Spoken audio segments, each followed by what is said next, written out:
वर्ष 2024 जाते जाते भारत की राजनीति के एक युग का अंत करके गया। पूर्व प्रधानमंत्री डॉक्टर मनमोहन सिंह का कल 10 बजे के आसपास निधन हो गया और उसके बाद पूरे भारत में शोक की लहर चल रही है। और सुबह प्रधानमंत्री नरेंद्र मोदी, गृह मंत्री अमित शाह उनके आवास स्थान पर पहुंचे और पूर्व प्रधानमंत्री को श्रद्धांजलि भी दी है। और वहीं केंद्र द्वारा आने वाले 7 दिन के लिए राष्ट्रीय अवकाश है जो वो घोषित कर दिया गया है। कई कार्यक्रम भी रद्द हो गए हैं और वहीं पूरे देश में शोक की लहर चल रही है। बता दें आपको कि पूर्व प्रधानमंत्री डॉक्टर मनमोहन सिंह का जन्म आज के पाकिस्तान के पंजाब के गाह जिले में हुआ था और 92 वर्ष की उम्र में उन्होंने इस देश के लिए खूब सारे योगदान दिए, खूब सारे ऐसे काम किए जो ऐतिहासिक रहेंगे। और 92 साल की उम्र में उनका निधन हो गया। रात को करीब 8 बजे के आसपास वह अपने घर में बेहोश हो गए थे। उसके बाद एम्स ले जाया गया और एम्स के बुलेटिन में बताया गया कि 9:51 पर उन्होंने अंतिम सांस ली और वह इस देश को विदा करके चले गए। बता दें आपको कि वह पहले सिख प्रधानमंत्री थे और चौथे ऐसे प्रधानमंत्री थे जिन्होंने भारत के लिए सबसे ज़्यादा जो प्रधानमंत्री के तौर पर अपनी सेवाएं दी है। और वहीं बता दें आपको कि 7 दिन का राष्ट्रीय अवकाश भी घोषित कर दिया गया है। और वहीं सुबह 11 बजे कैबिनेट मीटिंग बुलाई गई थी। साथ ही शुक्रवार को होने वाली सभी सभाएं रद्द कर दी गई है। राहुल गांधी और कांग्रेस अध्यक्ष खड़गे बेलगावी से देर रात दिल्ली पहुंचे और बाद में सीधे मनमोहन सिंह के आवास गए। और राहुल गांधी ने पोस्ट करके एक्स पर लिखा है कि मैंने अपना मार्गदर्शक और गुरु भी खो दिया है। और वहीं पूर्व प्रधानमंत्री मनमोहन सिंह के ऐसे ऐतिहासिक कार्य जो हमेशा विस्मरणीय रहेंगे। इस देश के लिए उन्होंने खूब सारे योगदान दिए हैं। पहले अर्थशास्त्र के रूप में उन्होंने अपना योगदान दिया।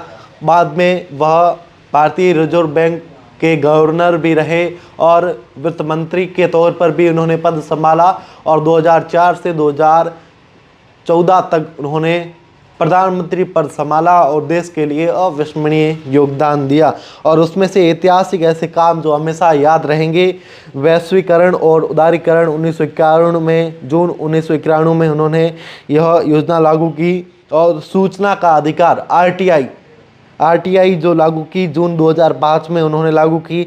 सितंबर 2005 में रोजगार गारंटी योजना जो मनरेगा है वह उनके द्वारा ही शुरुआत की गई थी। और मनरेगा जो आज की सरकारों में भी चलती है और जो गरीब परिवार है उनके लिए रोजगार के लिए उनका कहना था कि आपको सरकार द्वारा रोजगार दिया जाएगा। अगर आपको रोजगार नहीं दिया जाता है तो वह एक लिमिट राशि है जो आपके खाते में आ जाएगी। और अमेरिका से न्यूक्लियर डील की थी जब बिजली की हर तरफ कमी थी और बिजली गांव-गांव तक नहीं पहुंच पा रही थी, तब उन्होंने अमेरिका से न्यूक्लियर डील भी की थी। और पहचान के लिए आधार कार्ड जो आज के समय में भी आम आदमी की हर ज़रूरत है, हर जगह पर हमें जिसकी आवश्यकता रहती है, आधार कार्ड जनवरी 2019 में उन्होंने ये निकाला था। और अप्रैल 2010 में शिक्षा का अधिकार, उनको कहा जाता है कि वह ऐसे प्रधानमंत्री थे जो सबसे ज़्यादा शिक्षित प्रधानमंत्री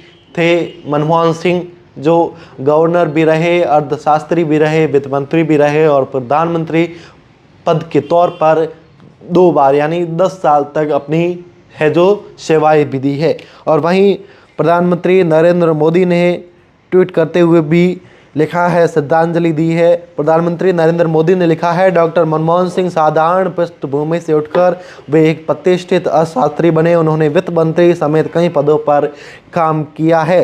सालों तक हमारी आर्थिक नीति पर अपनी गहरी छाप छोड़ी। प्रधानमंत्री के रूप में उन्होंने लोगों के जीवन को बेहतर बनाने के लिए व्यापक प्रयास भी किए हैं।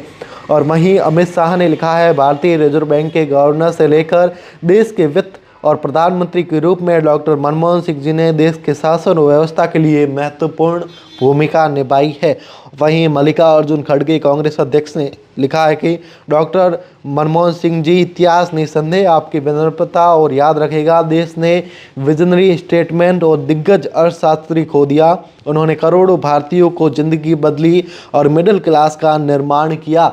उन्होंने कुछ बोलने के बजाय खामोशी के काम करने को तहजीब भी दी थी। और राहुल गांधी ने लोकसभा के विपक्ष के नेता ने लिखा है, मनमोहन सिंह जी से असीम बुद्धिमत्ता और निष्ठा के साथ भारत का नेतृत्व किया। उनकी विनम्रता और अर्थशास्त्र की गहरी समझ ने देश को प्रेरित किया है। मैंने अपना गुरु और मार्गदर्शक भी खो दिया है। ऐसे पूरे भारत में शोक की लहर चल रही है। और वहीं बताया जा रहा है कि कल यानी 28 दिसंबर को उनका राजकीय सम्मान के साथ अंतिम विदाई दी जाएगी।